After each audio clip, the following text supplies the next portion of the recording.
बाबा साहब के लोगों की हत्या करने वाली सरकार है। ये कभी सरकार भीम चर्चा करने वाली सरकार नहीं हो सकती है। बड़ी मुश्किल से दलित में कोई पढ़ा लिखा होता है और उससे अगर कोई आईएएस बनता है, उसकी हत्यारे को छुड़वाने का काम करती है। बिहार की मुख्यमंत्री की कुर्सी बचा के रखें, प्रधानमंत्री का सपना देखना इनके लिए उचित नहीं होगा। किस दलित का हत्या हुआ हो और उसे न्याय मिला हो, किस दलित की बेटी के यहाँ पर रेप हुआ हो उसे न्याय मिला हो। कहीं ना कहीं नीतीश कुमार की जो सरकार है, ये सरकार ये बताना चाहती है कि हम दुर्दांत अपराधी जो है उसको जेल से निकाल करके लोगों को डरा दें, धमका दें। दुर्दांत अपराधी की आप बात कर रहे हैं। जब विकल कहा तो उससे पूछा गया बहन जी को जानते हैं, तो बोला कि हम नहीं जानते बहन जी को। अरे वैसे दुर्दांत अपराधी जेल में रहे होंगे, हो सकता है कि जेल में रहने से कहाँ उनको कुछ पता हो सकता है। ये कोई बड़ी बात नहीं है। जो छात्रवृत्ति का पैसा जो चुराया जा रहा है, हमें नहीं मिलकर के कहीं दूसरे जगह दिया जा रहा है, उसके खिलाफ हम लोग धरना देने का काम करेंगे।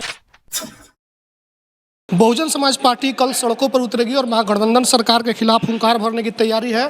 बीएसपी के प्रदेश प्रभारी अनिल जी हमारे साथ हैं। क्या जरूरत पड़ गया कि आप लोग सड़क पर कल उतरने की तैयारी है? बिहार में जिस तरह से बिहार की जो सरकार दलित विरोधी कार्रवाई कर रही है, शोषितों के ऊपर अत्याचार के जो हो रहा है उसके खिलाफ कार्रवाई नहीं कर पा रही है, बहुजनों पर जो अत्याचार हो रहा है उसे न्याय नहीं मिल पा रहा है, उसी के न्याय दिलाने के लिए बिहार में इस सरकार को बताने के लिए कि बहुजनों पर अत्याचार बंद करो। बहुजनों पर जो अत्याचार हुआ है, शोषित दलित वंचितों पर जहां अत्याचार हुआ है उसे न्याय मिले, इसी के लिए कल दिनांक 10 तारीख को मई को हम लोग सड़क पर उतरेंगे, धरना देंगे और इस सरकार को बाध्य करेंगे कि हमारे चाहे राकेश पासवान की हत्या हो, मुन्ना पासवान की हत्या हो, या बिहार के अंदर जितने भी लोगों की हत्याएं हुई हैं, जो शोषित दलित वंचितों की जो हत्याएं हुई हैं, जहां न्याय नहीं मिल रहा है वहां मिले, लोगों को गिरफ्तारी हो, इसी के लिए हम लोग। सरकार भीम चौपाल कर रही है, भीम परिचर्चा कर रही है, तो आपको भरोसा नहीं है कि बहुजनों की सरकार है?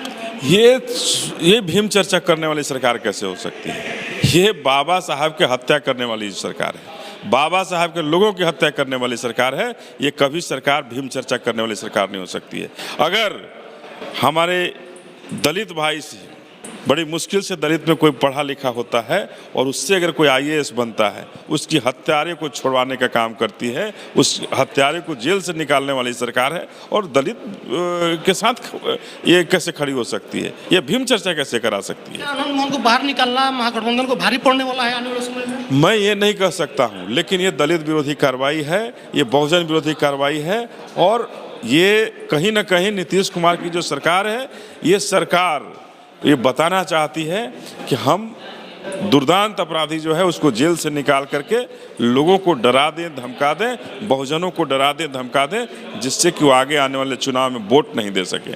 और इसका विरोध बहुजन समाज पार्टी करती है, और बहन मायावती जी के आदेश पर बहुजन समाज पार्टी का बिहार का प्रदेश इकाई पूरी तरह से लग गया है कि ये जो जेल से छोड़ने का मामला हो या जो दलित विरोधी कार्रवाई हुई है, इस पर बहुजन समाज पार्टी धरना देकर के अभी नीतीश कुमार जी सरकार को चेतावनी देने का काम। लालू यादव की पार्टी हो, नीतीश कुमार की पार्टी हो, इनका दावा है कि हम दलित वंचित और अल्पसंख्यकों की आवाज़ है। आप कह रहे हैं कि उन पर ये सरकार अत्याचार कर रही है। आप देख लेना कौन से किस दलित का हत्या हुआ हो और उसे न्याय मिला हो, किस दलित की बेटी के यहाँ पर रेप हुआ हो उसे न्याय मिला हो। ये कौन सी सरकार है? आज शशिकला रामगढ़ में उसकी हत्या हुई थी, रेप करके उसकी हत्या हुई थी, उसको न्याय नहीं मिला। स्नेहा मंडल मुंगेर की थी, उसकी हत्या हुई, रेप करके हत्या हुई, पुलिस कांस्टेबल थी, उसे न्याय नहीं मिला। तो ये सरकार कहती कुछ है, कथनी और करनी में बहुत फर्क है। ये सरकार केवल बहुजनों को डराने के लिए कार्य। नीतीश कुमार पूरा देश घूम रहे हैं, छत्तीसगढ़ पहुंचे हैं, दिल्ली पहुंचे थे, उत्तर प्रदेश पहुंचे थे। क्या लग रहा है कि प्रधानमंत्री का सपना इनका पूरा होने वाला है? ये बिहार की मुख्यमंत्री की कुर्सी बचा के रखें, प्रधानमंत्री का सपना देखना इनके लिए उचित नहीं होगा। हमारी बहन मायावती जी आगे आने वाले जो चुनाव है उससे प्रधानमंत्री बनेंगे, उनको कोई नहीं रोक सकता है। जिस दुर्दांत अपराधी की आप बात कर रहे हैं, जब विकल कहा तो उससे पूछा गया बहन जी को जानते हैं, तो बोला कि हम नहीं जानते बहन जी को। अरे वैसे दुर्दांत अपराधी जेल में रहे होंगे, हो सकता है कि जेल में रहने से कहाँ उनको कुछ पता हो सकता है। ये कोई बड़ी बात नहीं है कि जेल में रहने वालों को बाहर की दुनिया के बारे में पता नहीं कि कौन हमारे देश का प्रधानमंत्री है, कौन राष्ट्रपति है, ये भी नहीं पता हो सकता है। तो एक दुर्दांत अपराधी से अगर पूछिए कि बिहार का मुख्यमंत्री, तो भी हो सकता है नहीं पता। हमारी बहन मायावती जी 4 बार उत्तर प्रदेश के मुख्यमंत्री रही है, भारत के सबसे बड़े राज्य की, और ऐसे दुर्दांत अपराधी अगर कोई कहता है कि मैं नहीं जानता हूँ तो ये कोई बड़ी बात नहीं है, ये बड़ी बात नहीं है। दुर्दांत अपराधी जेल के सलाखों में रहता है, उसको अगर बाहर निकाल देंगे तो हो सकता है जानकारी नहीं हो, बिहार के भौगोलिक स्थिति नहीं जानता हो। इन तमाम मुद्दों को लेकर कल आप लोग गर्दनी बाग में धरना देंगे? निश्चित रूप से बहन जी के निर्देश पर यह धरना कल हो रहा है और मजबूती के साथ हम शोषित दलित वंचितों पर जो अत्याचार हुआ है उस अत्याचार में न्याय के लिए, बिहार में जो छात्रवृत्ति जो बंद कर दिया गया है, जो छात्रवृत्ति का पैसा जो चुराया जा रहा है, हमें नहीं मिलकर के कहीं दूसरे जगह दिया जा रहा है, उसके खिलाफ हम लोग धरना देने का काम करेंगे और उन छात्रवृत्ति को भी दिलाने का काम करेंगे। धन्यवाद। हमारे साथ अनिल जी थे, इनका कहना है कि सरकार जो है, इसका दावा भले हो कि हम बहुजनों की सरकार है, दलित वंचितों की सरकार है, लेकिन इसका जो काम है, जो कार्यशैली है, ये बहुजन समाज के खिलाफ है, बहुजनों के खिलाफ है। ये दलित डीएम के हत्यारों को जेल से बाहर निकालती है, छात्रवृत्ति बंद करती है और दलितों पर हो रहे अत्याचार पर न्याय नहीं दिलाती है। तो कल इसको लेकर के ये लोग जोरदार धरना करेंगे, गर्दनी बाग में धरना है और क्या कुछ होगा कल तस्वीरें में आपको दिखलाएंगे। लेकिन आपके आज के लिए इतना ही।